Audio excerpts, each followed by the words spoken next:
tonight's thought. I don't know why I was so rude to those Mormons the other day.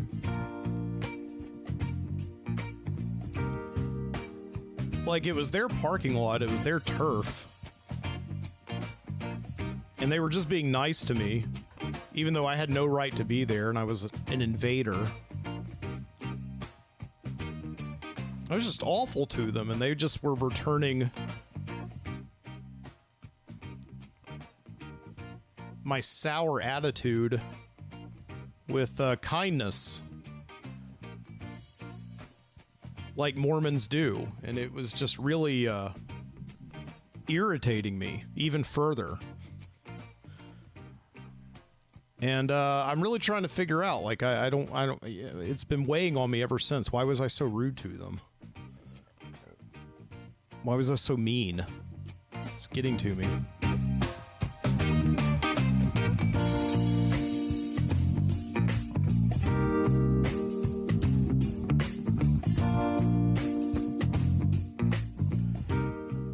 Yeah, what would you do? Right, you're sitting there in a parking lot that's pretty much empty. There's like a couple of cars spread out, but it's the middle of the day, middle of the afternoon on a Sunday, and you're just sitting in your car like you're want to do, very often do, as a gig worker, driving around all day, and you know, you sit in a lot of parking lots in the suburbs and the surrounding environs of the, you know, greater metro area. And as is usually happens, that you're not surprised by this. Somebody pulls up to your car. They pull up to the passenger side. You're behind the wheel. And they look at you and they just want to know if you're okay. Because here in the South, the rumors are true that people are very kind and helpful. And they look out for each other.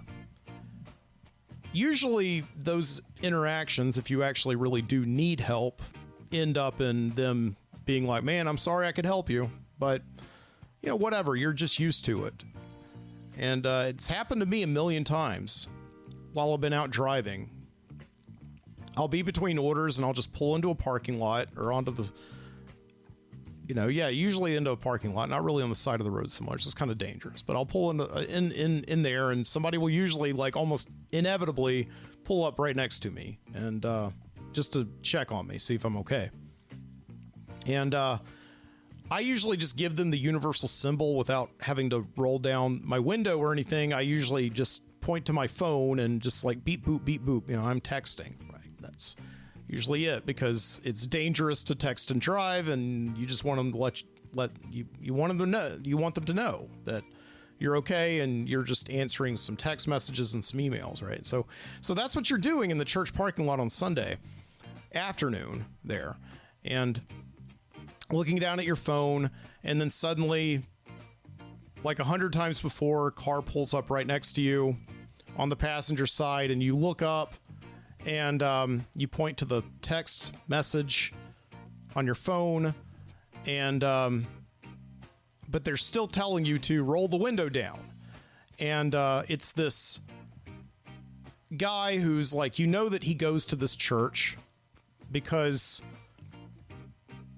he just looks like he goes to the church. Not to profile, but you know, you've been here in the South all your life, and you just know the look, right? The coiffed hair, over-gelled, the sweater vest, the clean-shaven face, the Pepsodent smile, perfect dental work, right? You just know, like, big old smile, showing it off, okay?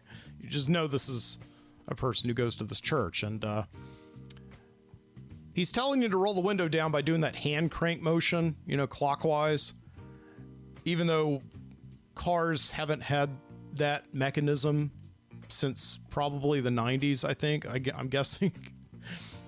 But you can't really do the finger on the button, like push it down, right? That's not the universal sign for rolling a window down. It's still the hand crank motion. Anyway, I digress, as I'm wont to do sometimes. But so even after I tell him I'm texting with my, sign language, he's still telling me to roll it down. So I'm like, oh my God. Okay. So I know what's happening right now. Okay. I know what's happening. I'm wise to this because, again, here in the South, it happens a lot. Not as much as just people checking on you, but this happens a lot. So I have to turn on my car to get the power and then push the button, roll down the passenger side window. And before he can say anything, I'm just like, it's okay, man. Thank you. I'm on the phone right now. I didn't want to text and drive. And he's like, oh yeah, man, that's cool. That's cool. I just want to let you know I go to church here. And I said, oh, okay, well, that's nice. I'll be out of here in just a minute. I'm sorry for using up the space. He's like, no, man, you're good. Use it all you want. It's yours. I just want to let you know, we're about to go to church if you want to come in with us. And, so I know this is an interaction that happens quite a lot down here, is that, just people want you to come into church, especially the evangelical types, the Christian types, the people whose entire job it is. These are the people I grew up with. Their entire job is to save lost souls, right? So I tell them, no, man, that's okay, because I've actually got an appointment in just a few minutes, which was true. I actually was not out delivering food like I normally am on a Sunday afternoon. I've been working with a student who lives about a mile away, and I was about 10 minutes early, so I was just killing time, so I didn't want to show up early or anything. So, but yeah, I said I've got an appointment in a few minutes. Oh man, that's okay. We're going pretty late. It was like, okay, so on a Sunday night, you're going pretty late. So I assume maybe 7 or 8 o'clock was what he was thinking. But I said, no, man, I think I'm going to be going pretty late too. I appreciate it. And I start to roll up the window, and this is when I knew he was not like a normal kind of Jesus freak. He was something else, because the tribe I grew up with, right, the Baptist, would usually stop at that point and just let the person, the witnessed, roll up the window. And so I started to roll up the window, and it was about 3/4 of the way up, and then he told me to roll it down again. He did the hand cranking motion again. I said, what? Yeah, can I help you? I said. And he said, I just want to let you know I go to church here every Sunday. And I said, okay, yeah, that's great. And he's like, not just this Sunday, but next Sunday too. You know that, right? I was like, yeah, I do know that. And I'm starting to get exasperated at this point.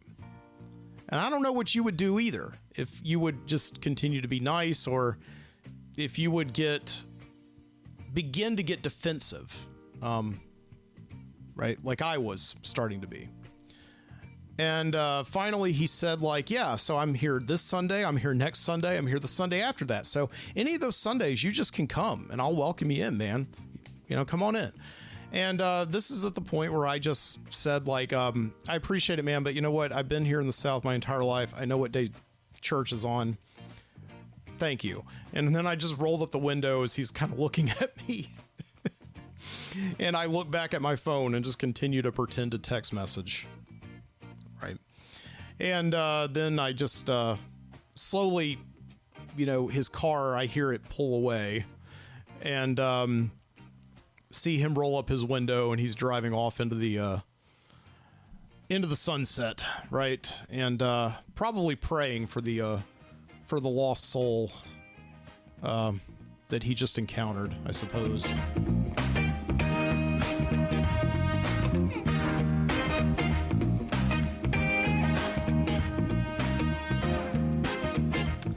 And yeah, what would you do? Because I just, I tell you, I don't like that. I get very defensive about that kind of thing. Just this false sincerity, this salesman kind of tactic, and it's something that I grew up with, and it's something that I very much wanted to escape as soon as I was able to. And I was thankful to have parents that allowed me to, when I made the decision to stop going to church and stop being kind of, I don't know, groomed as kind of multi-level marketing,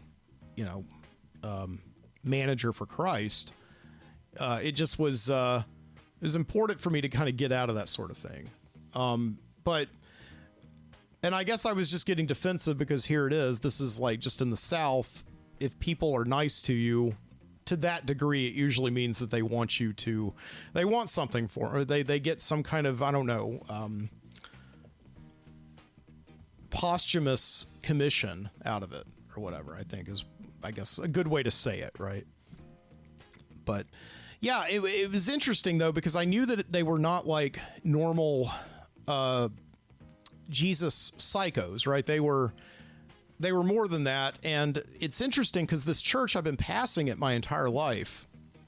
As I grew up, I live ever since I'm 10 years old, about 5 miles away from this church. And I pass it frequently. Going from my parents' house to where I live now. And, it's I never noticed it before. It's a Church of Jesus Christ of Latter-day Saints. So, these are the Mormons, and these guys, I tell you, they're psycho for Jesus. Like they will die. They are the true spiritual warriors. It's really like, that movie, that movie, I only saw it once when it came out, that movie 300. I do remember this one scene, that movie 300 where you got these big beefed up, oily Spartans going to do battle. And they're coming up on a mountain, and there's like this one other tribe of people who are also going into battle, and they're much scrawnier, and their equipment sucks, and they just look like they're so out of place and scared. And the king there is asking all of them what they do, and like one of them's like, "I'm a carpenter, sir," and like the other's like, "I don't know, I help the carpenter." I don't know what they do. But yeah, the king's like, well, I'll tell you what I do. I'm a warrior, and he's a warrior, and he's a warrior, and all the Spartans are warriors. So, right, these are the Mormons. The Mormons are the true spiritual warriors. They will stop at nothing. And while all of us are just the scrawny little weaklings from the neighboring villages who really depend on, I guess, the Mormons to do the heavy lifting of converting people to, I don't know, like, I guess some version of God, right? Like, so, right. So it's, this thing that, I've always, grown up knowing. And I think like the Mormons, even though like normal people who want to convert you to Christ, they are very much like, bred into this, almost like a salesman-like program. Because they do look at everybody, like the people I grew up going to church with, going to youth group every Wednesday, and then going there every Sunday, and then going to massive service and all that. They would train you, right, to go out and sort of assume that everybody that you see is potentially a lost soul that you need to witness to.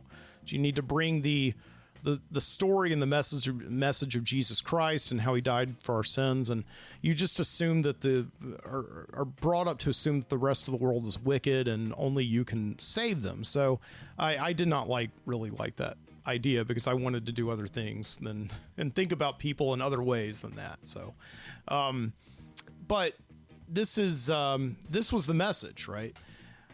But the Mormons really take it to a bit of an extreme, when they are, I think my little sister actually dated a Mormon for a brief time. I think they had to break up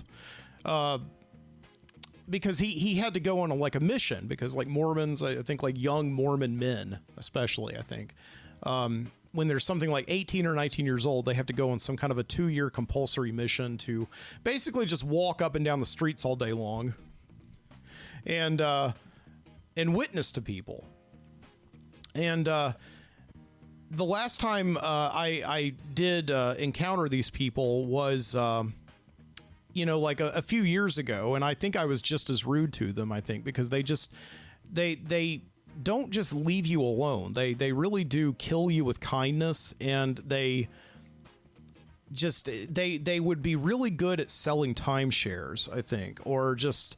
They are like the salespeople from like, Glenn Ross, if they didn't curse and they didn't drink coffee, I think. Yeah, I've got like a picture of them here. And yeah, they just dress like, young Republicans and carry around a Book of Mormon and things like that. And yeah, a couple of years ago, I was standing out here outside the Midnight Citizen studio. And by the way, this is the Midnight Citizen studio. Welcome to the show. I'm your host, Mike Booty. Yeah, speaking of psycho for a cause, right? And yeah, my apartment butts up against an alley here, and it's in a, it's in a south side. It's in like an urban area. What I think people from the safe suburbs would probably call a bad area, but I think it's pretty safe generally. And standing out there in the alley, smoking a cigar one day and listening to some music. I'm there and I'm usually pretty safe. I feel comfortable there. This alley is used as like a thoroughfare for, moms walking strollers, people walking dogs, joggers, and derelicts alike. I mean, everybody uses it. And I've never felt particularly unsafe. I've never seen somebody coming and packed up everything and just immediately run back inside before they pass me in the alley, except for this time when I saw these two like young Republican guys walking toward me in their blue suits and their ties and their cut short hair and just not a single. I don't even think if they could grow facial hair, they would be able to. See, I'm being mean just talking about it, but I mean, this was irritating and definitely informed my defensiveness toward this guy the other day in the parking lot. And I was listening to music and just immediately saw these Mormons walking toward me. And I'm like, man, I need to go back in because I know exactly what's going to happen now. They're going to want to engage me. And I would much rather just like encounter like a homeless guy who just like asked me for a couple of bucks or something and gave me like a big story about, his girlfriend being in the hospital or something. And he needed bus fare to get there and all that. So I started to pack up and kind of go back inside, but then I was like, no, this is my house, whatever. I'm going to stand my ground and whatever. Okay. So I stayed, but I looked down toward the ground. I did not make eye contact with these guys. And it was toward the end of the day and it was a sunny day. So I just saw these two shadows sort of creeping past me. I was like, walk on, walk on, walk on. Okay. This approaching storm.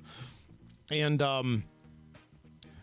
then they stopped and just their shadows were like just engulfing me. And I looked up and I just saw them not making the universal motion to roll my window down because I was not indeed in a car. But they did bring their hands up to their ears collectively and they were telling me to take my headphones off. And I was like, I pointed, I did the same thing that I did the other day. I pointed toward my phone and I was like listening to something and they're like, yeah, I know. And they would just do that motion like, yeah, I know. And continue to like take the headphones off. And so finally I did. I was like, yeah, what's up? And they're like, what are you doing, man? And I said, I'm listening to music. It's like, that's cool. What are you listening to? And I was like, I'm listening to, actually, I think I was listening to a podcast. I was trying to explain, the podcast to them. I don't know what I was listening to. It was probably something like Phil Hendry or Gene Shepard or something that would have, like my religion, I suppose, taken a very long time to explain to them. And I think I don't know, maybe I could have kept going with that and actually sort of witnessed to them or something. I don't know. That would have been interesting, right? So, but yeah, then they started to tell me like, where do you go to church? Where do I'll tell you where we go to church. And I said like, guys, listen. And I told them the same thing that I told the people is like, I grew up here. I know everything about what you're doing. And thank you very much for that. But right. I, have no intent to subscribe to your newsletter at this time.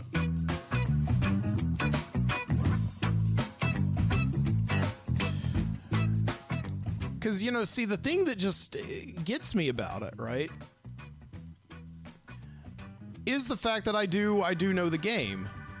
And It's a game that I was very well informed of from the age of about, 4 years old to maybe 16 or 17 years old. And I just decided to get out of it one day because I was never really invested in it anyway.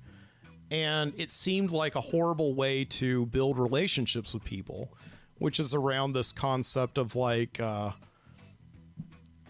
this thing that you can talk about and interpret, which is the Bible and God and Jesus and the whole big thing. And it's fascinating, but when you do talk about it, like with people, and you seek to build relationships with them, it just is like an insincere thing. You might as well be trying to sell them like a mattress or like magazine subscriptions or something. And it's something that I really did not want any part of.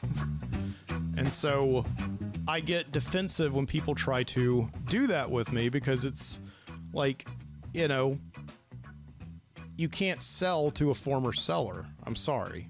It's just doesn't work that way. I'm onto your game. I know all your tricks. I know exactly what you're up to.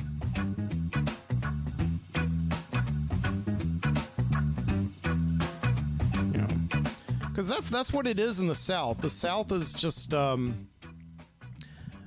full of people who grow up understanding the same message and doing it, and thinking that everybody is lost around them. But really what it is just like everybody has the same message, and they have to go out and kind of get some kind of, like I said, posthumous commission on lost souls and convert people. And it just feels like a bunch of, like when you're in elementary school and you've got that big like fundraiser sale and you have to go out and sell chocolates, and everybody after school is just going up and down the neighborhood to each other's houses, selling each other the same thing, just to, I guess, make each other feel better about their sales tactics or something. That's what it feels like. It's like you would go to church every Wednesday night and every Sunday morning and be given some new strategies. And then you would, you would go out and try them. And the usual inevitable response you would get was like, oh man, thank you so much. I go to this other church, but I appreciate what you're doing so much. You're going to save so many people. You're just so talented, such a talented warrior for Christ. Right? And that's what it would go like. And I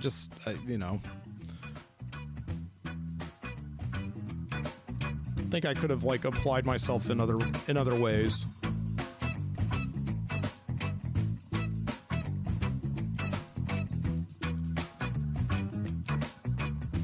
They did have donuts, like Dunkin' Donuts, every Sunday. Krispy Kreme. Actually, I don't think Dunkin' Donuts was here yet, but they had Krispy Kreme, Papa John's Pizza. Good incentives for going there. Good incentives for going to the sales meetings.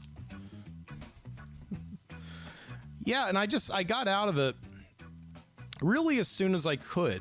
About 16 or 17 years old, when I actually had a car, and parents started letting me drive myself to church. And just one day I decided not to get up and drive myself to church, and they never really questioned me on it. I think they weren't going to push me to that, which was very good. They weren't like a lot of the other people at the church, like the parents of my friends, who were really big disciplinarians about it and really weird about it. And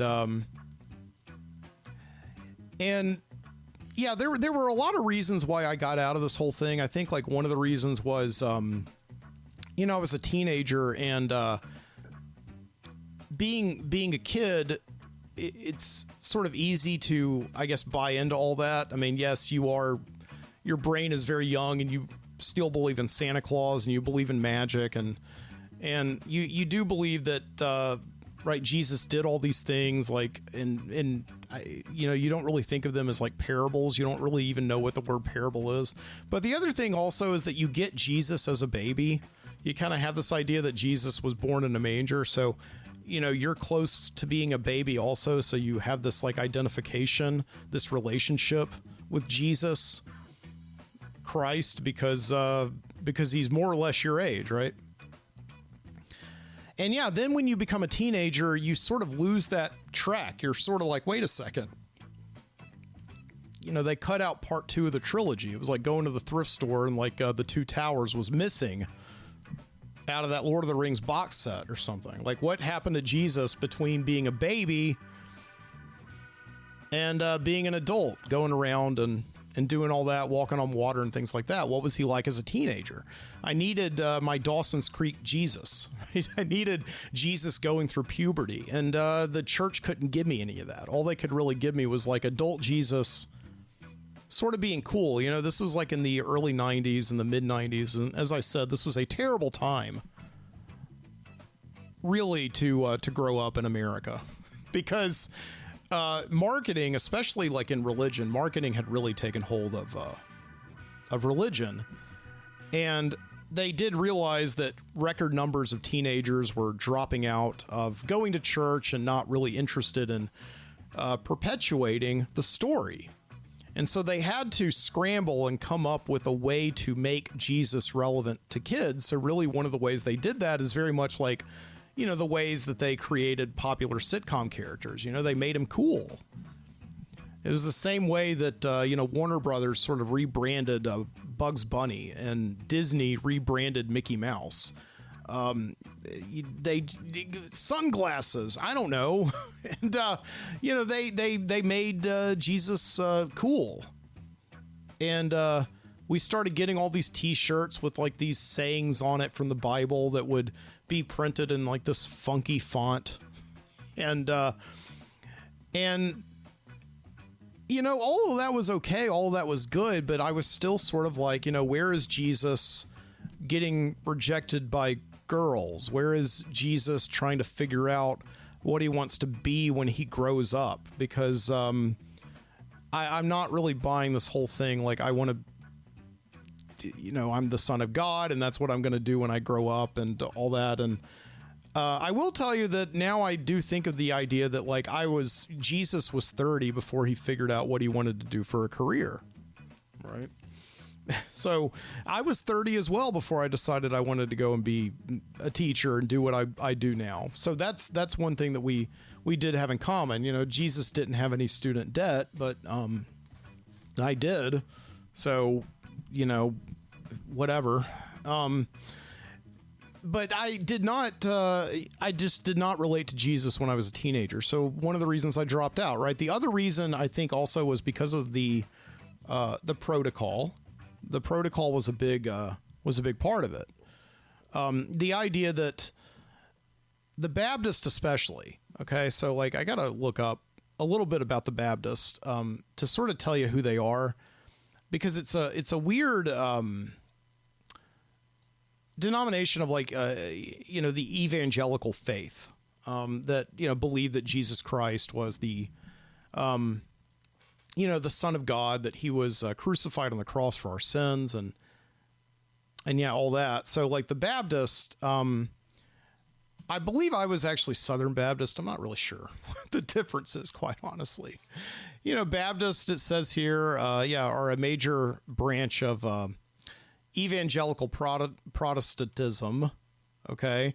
So they're distinguished by baptizing only professing Christian believers and doing so by complete immersion. So yeah, when I was 12 years old, I had to go through a whole program. This is not unlike a Catholic communion or, yeah, where you accept Jesus into your heart and you agree to be born again, because we're born into sin. So symbolically what they do is they take you and they dunk you into this big dunking tank.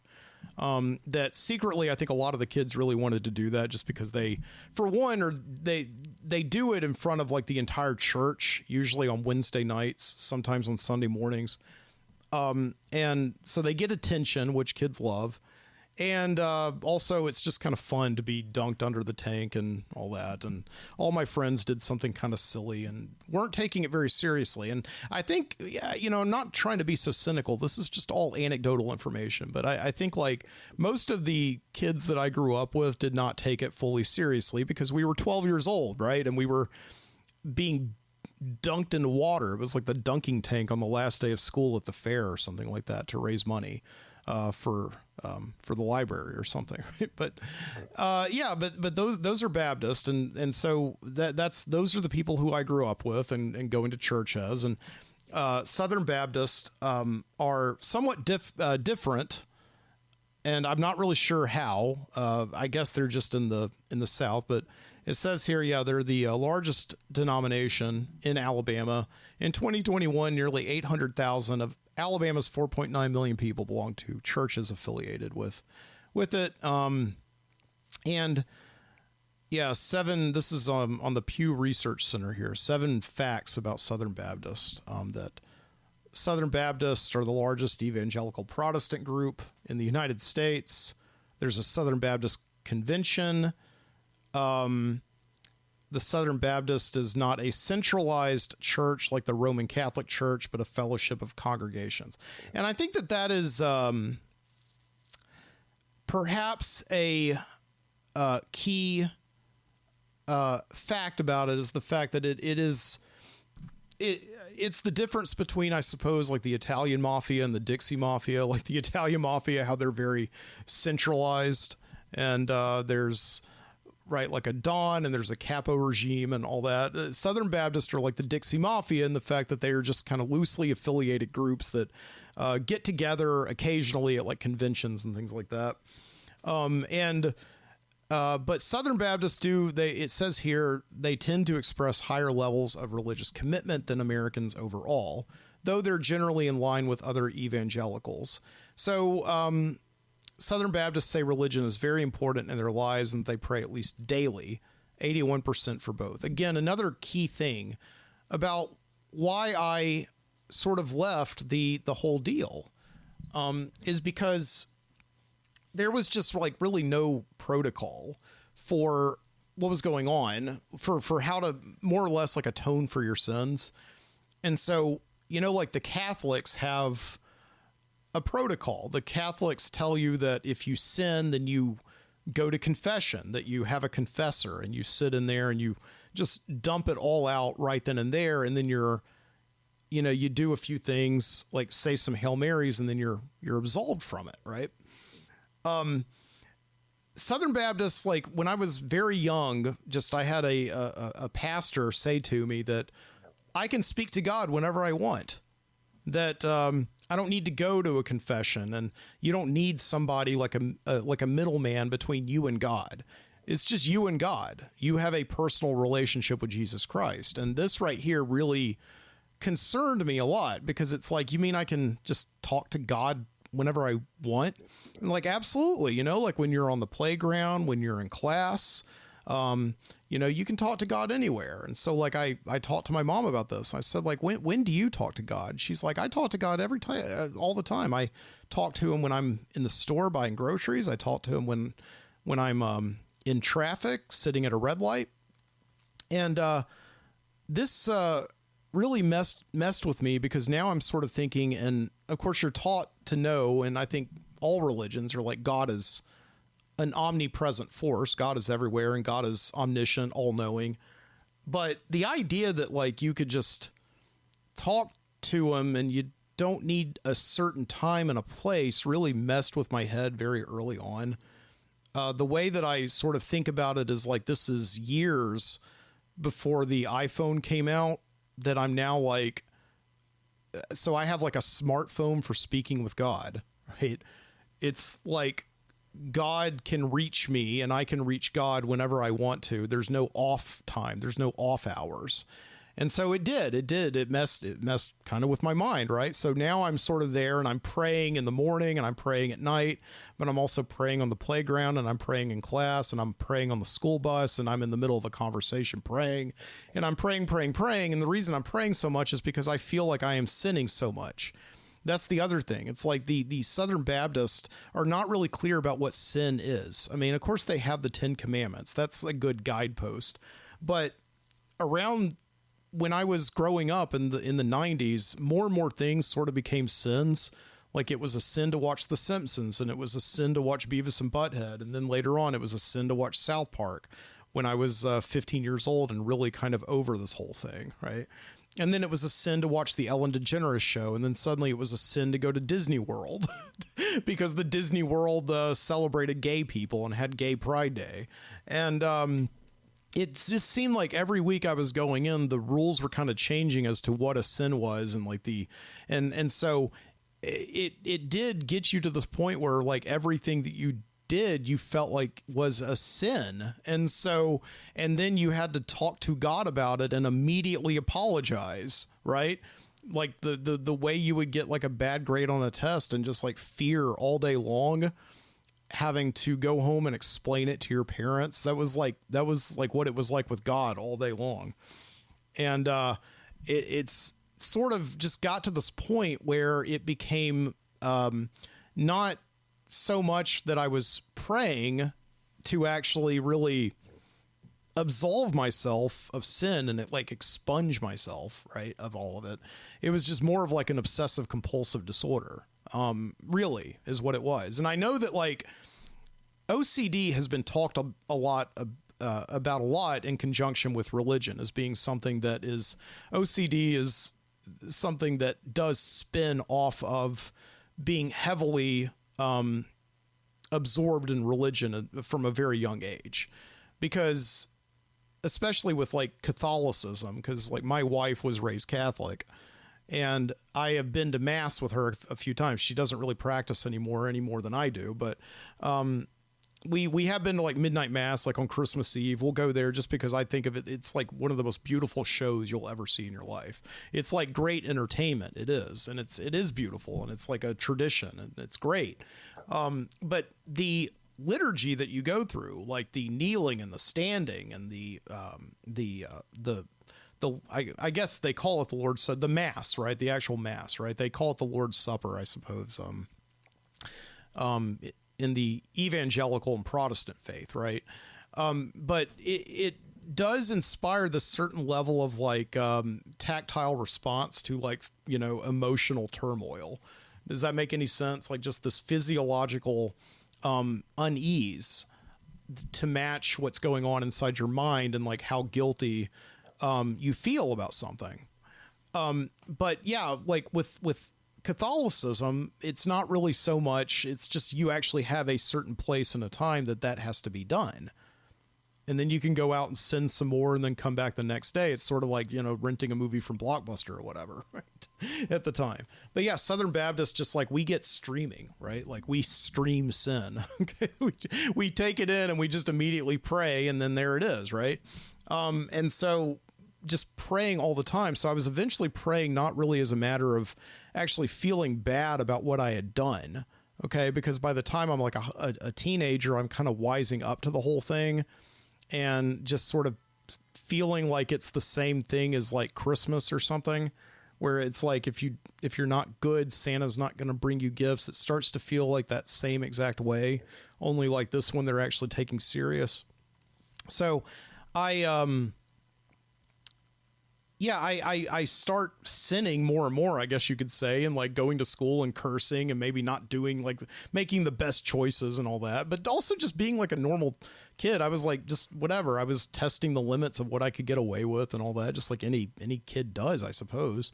But I was still praying though, like all the time, like they're in gym class praying, playing basketball, praying there in, you know, study hall, reading a novel, praying, because every time I would see a curse word, I would say it in my head from that novel. And I would read Catcher in the Rye and there's, you know, the F word. And I would pray, oh God, I'm so sorry for saying that word.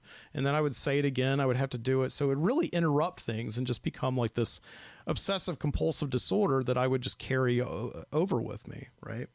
So it just would be just nonstop. And I think that's one of those things where it's like I just completely had to give it up eventually. And I did continue praying well into my 20s. And I do remember the moment that I actually just told myself I need to stop this.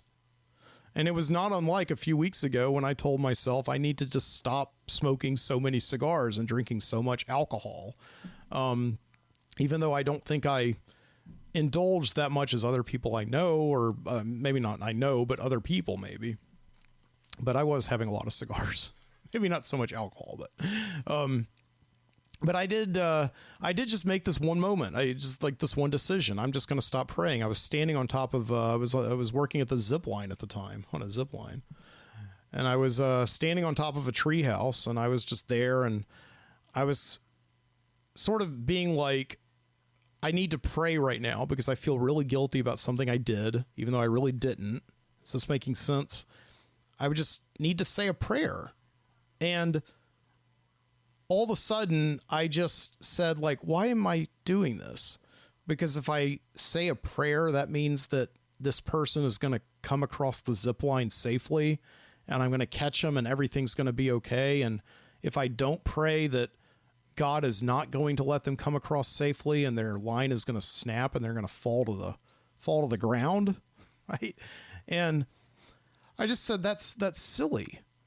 Like, I've known that that's silly for a very long time. So why do I need to pray right now? Like, because it's really going to make me physically uncomfortable. Well, just maybe fight that urge. Don't be physically uncomfortable. So there I am. I'm 31 years old, and I'm standing on top of a tree as I am telling this person to zip line across from me, and I'm about to say a prayer.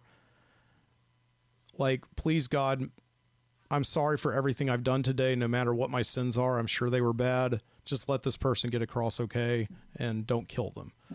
And I said I could say that prayer, but I'm not going to. And so I didn't. And so I told the person to zip line across to me, and they did. And they made it. I caught them. Nothing happened. They didn't die. I wondered if the person would have been okay with it if I had given up prayer at that very moment that they were 60 feet up in the air, zip lining across from me. I'm not sure if they would have been or not, but in any case, that's the day I gave up prayer, and I stopped being OCD and weird about it, right? And there it is.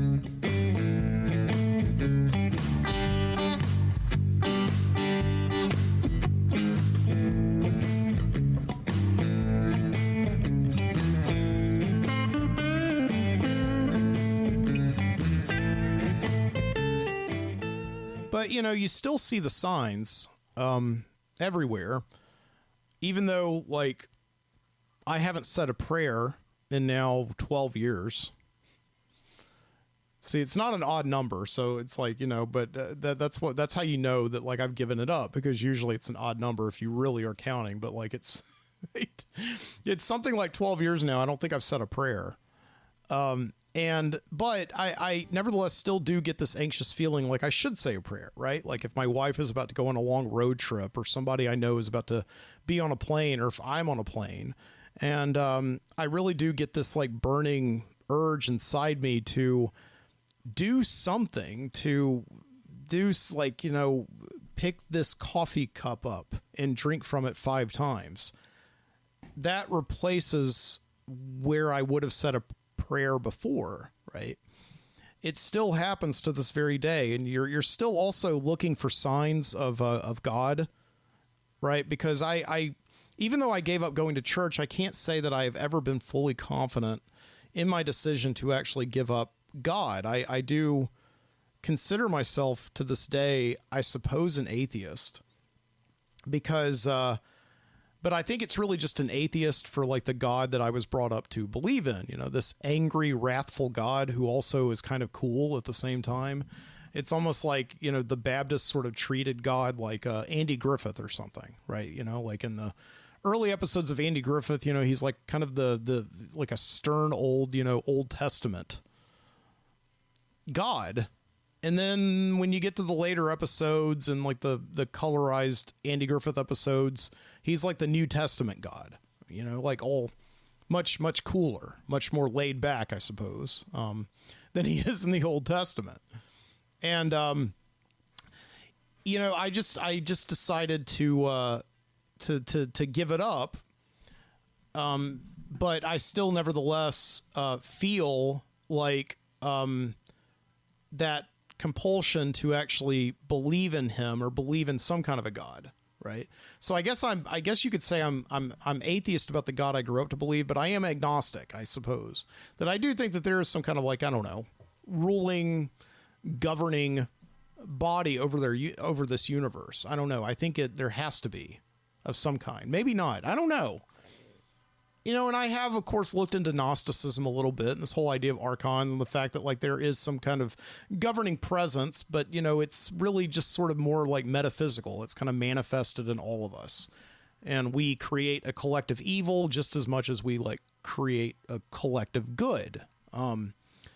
You know, but I don't know. Even knowing all of that, I still am looking for signs and just weird things, and also having like this background in English literature and being very heavily attuned to interpretation of art and symbols and signs and everything, just always looking.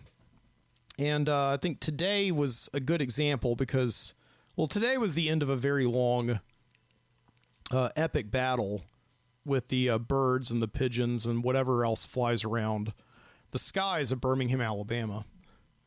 Last weekend I was pretty much in my apartment. I was in this office, actually, the Midnight Citizen Studio, all weekend long, and I was grading papers, but I was also, you know, doing the podcast. I was editing the vlog, and didn't really get out much last weekend. So the birds and the pigeons and whatever else is up there just destroyed my car. Like they did a couple of weekends ago when I had a similar kind of lost weekend inside the Midnight Citizen Studio.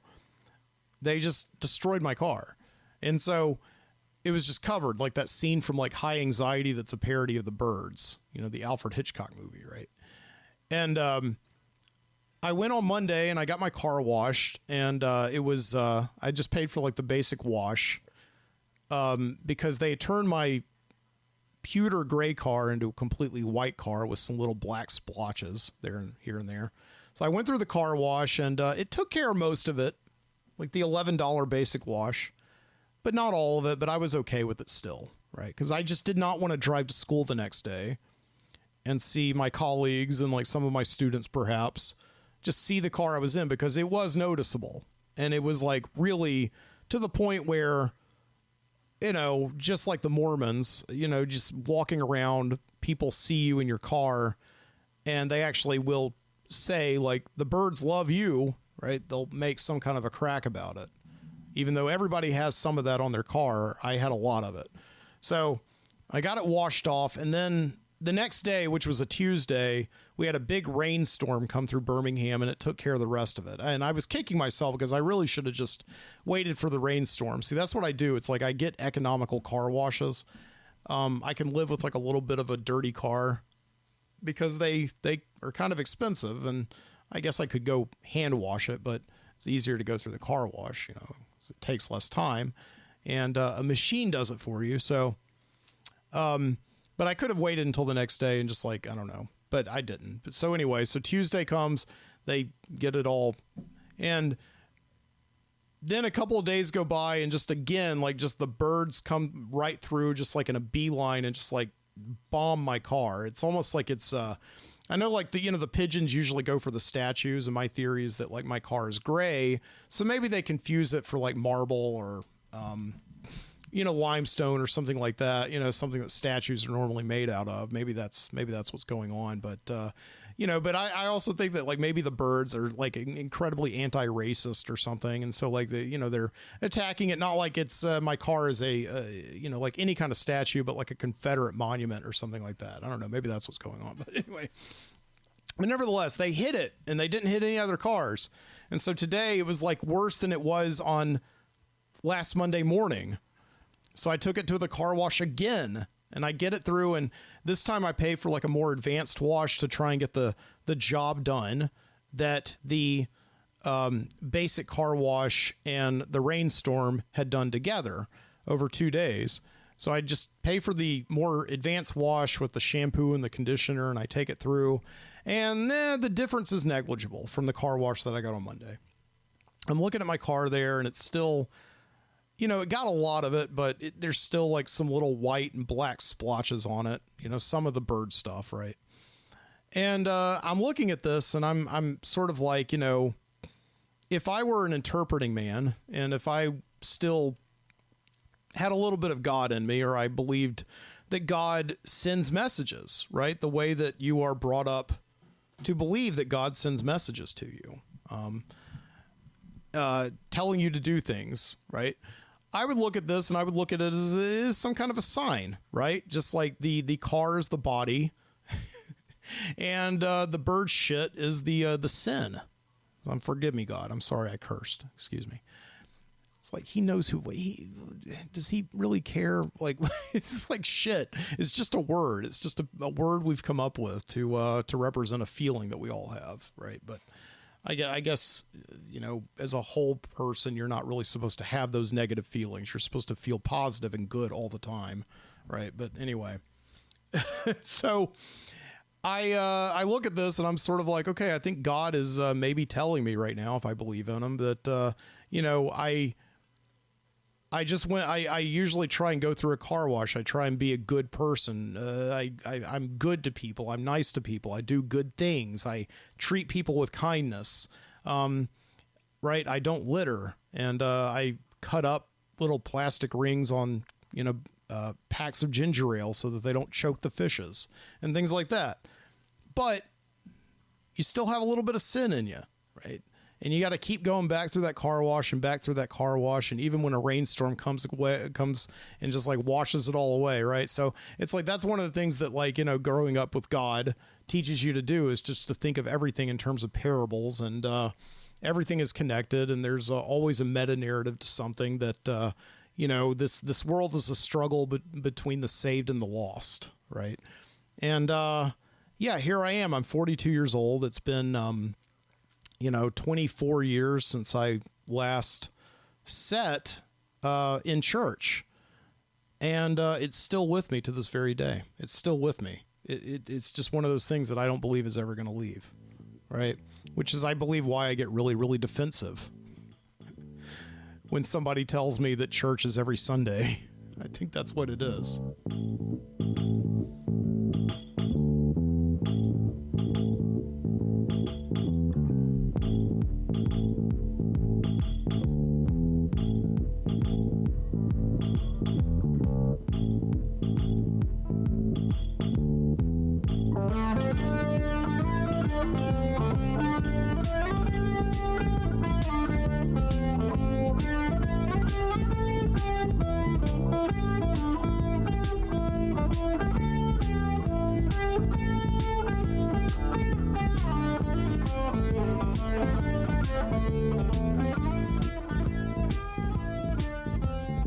All right, well, that's where I'm going to end it tonight. I meant to do more stuff. I got a bunch of notes here. That was my opening. That always happens. It's like I always want to just do so much more show. But I'll save these notes for next week. They're all boring anyway. I don't know. I hope you enjoyed the show. This has been the Midnight Citizen Show. I have been your host, Mike Booty. Thank you so much. I want to remind you, you can find me over at mikesbonfire.substack.com. That's where I've been hosting the show now for about a year and a half or so. And it's been great. Last couple of weeks especially, I've met a lot of great people on there. And if you're a new listener to the show, I want to remind you that you can find my complete archive over at archive.org. Just look for the Internet Archive. Just look for the Midnight Citizen Show. You can type that into the search bar. And I'm going to be posting all those shows soon, like that entire archive and back catalog and everything. But I've also been posting shows over at the Overnightscape Underground, that great website founded by Frank Edward Nora of the Overnightscape podcast. He's been doing that show since 2003. And I'm over there at onsug.com. Yeah, I'm over there with like a lot of other great podcasters who do shows just like this one, like monologue shows and all that. People like Frank, as I said, and Bob, who's been doing his show with Miles Tidell since 1999, Static Radio. And Chad Bowers, who's also here in Birmingham. He was in Texas for a while, but we met through the Overnightscape Underground. And recently we got together for pizza at Davenport's over there in Vestavia. And actually recorded a show, and I think we're going to do another one perhaps maybe this coming week. like a Birmingham pizza podcast. I don't know, but you can find that over at OnSug, and I'll also post a link to it in the show notes. And I think Chad's on Substack as well at William Chad Bowers, so you can check him out over there. I'll post a link to that. But yeah, it's just been great lately. Sitting in parking lots, talking to Mormons, and I do need to find a job, like a permanent job teaching. I know that needs to happen pretty soon, but in any case, for now, like what is sustainable right now is like me teaching during the week, working on weekends, doing the show. I also am publishing vlogs, also at the Substack, but also over at YouTube at youtube.com/the_Midnight Citizen Podcast. And I'm over there, as well, so you can find me. And realizing that I brought some whiskey with me to toast to Gene Hackman. I wanted to talk about Gene Hackman. He's in my show notes, but I didn't get to him. I was talking too much about prayer. Yeah, I don't know, man. If Gene Hackman is up there right now, I do want to say thank you so much, Gene, and put in a good word for me, really. I really, really hope I'm not pissing off whatever version of God exists right now. I really hope it's not the version that I learned about. I really don't. Just this guy who's telling us all to turn every interaction we have into a sale, always be closing. But did Gene Hackman ever do Glengarry Glen Ross? I don't know, but anyway. But yeah, I do want to say toast to Gene Hackman, one of my favorite actors, right, of all time, honestly. So yeah, here's to you, sir. And we'll see you next time. All of you, you, keep your eyes open.